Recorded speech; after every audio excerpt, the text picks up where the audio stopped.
This is Potoi, the southernmost island of Hong Kong, mostly known for the sea view and interesting rock formations. And I will be spending the night here camping because I want to get away from my responsibilities and stress. Something that photography has helped me do to slow down. The day started to get warm, so I needed to take off my sweater and flaunt my pink shirt to show that I'm a tough guy as I watched the waves crash against the landscapes. A very good start to exploring the island for the very first time, and my main goal that day was really to just scout and find some spots where I can sit down and appreciate a relaxed day.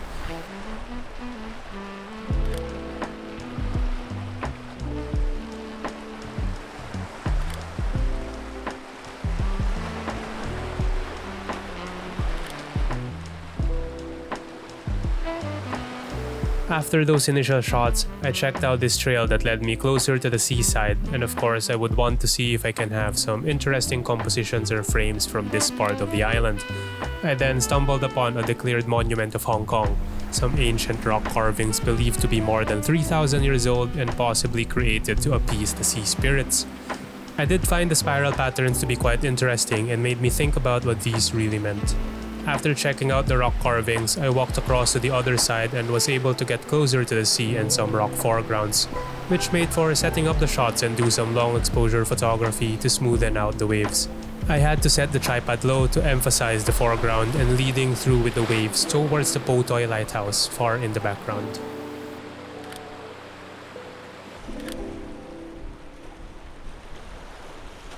Continuing on the explore, I decided to find some higher ground to have open views of the entire island.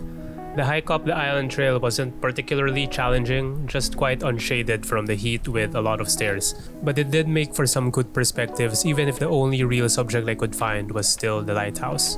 I did find using the telephoto to zoom and introduce some compression in the shots to be quite interesting.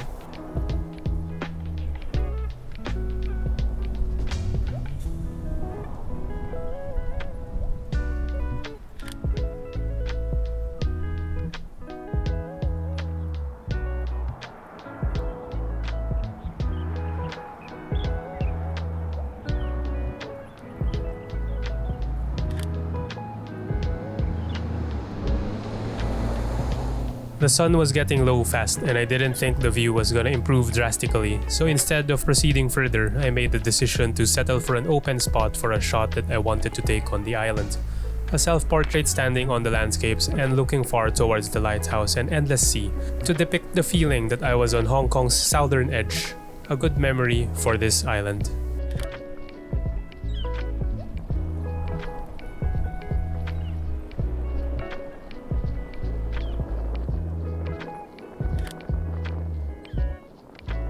As it approached golden hour, I went down to the beach I scouted earlier to just relax, immerse myself, and take a few long exposures of the waves with a colorful sky as my backdrop. I did feel quite blessed that day as I was able to take a break from the city and see a different side of Hong Kong. Simple joys in an otherwise busy life. The photos here were perhaps my favorite for the day. Just something about sunsets that mark a beautiful end to the day, I guess. I opted for a wide-angle composition using my 16-35mm lens as I wanted to have the landscapes on either side to balance each other out in the frame and sweep your eyes towards the colorful sky. I do think that the shots worked out even though some dark, thick patch of cloud blocked the actual sunset. At least I still had some explosion of colors that balanced the warm and cold hues, giving off a painterly feeling to the photos. The next morning, I headed out to see the sunrise and was greeted by an unexpected wind facial and abysmal hair. I personally struggled to find a decent sunrise shot, so I just settled and opted to just admire the beautiful start of the day. I don't often see the sunrise, I'm totally not a morning person, so being able to be out like this in style was already enough to give me a sense of achievement. Hopefully this short video was able to also inspire you to get out there and appreciate the simple moments in life that we often overlook as we become too distracted with our daily lives.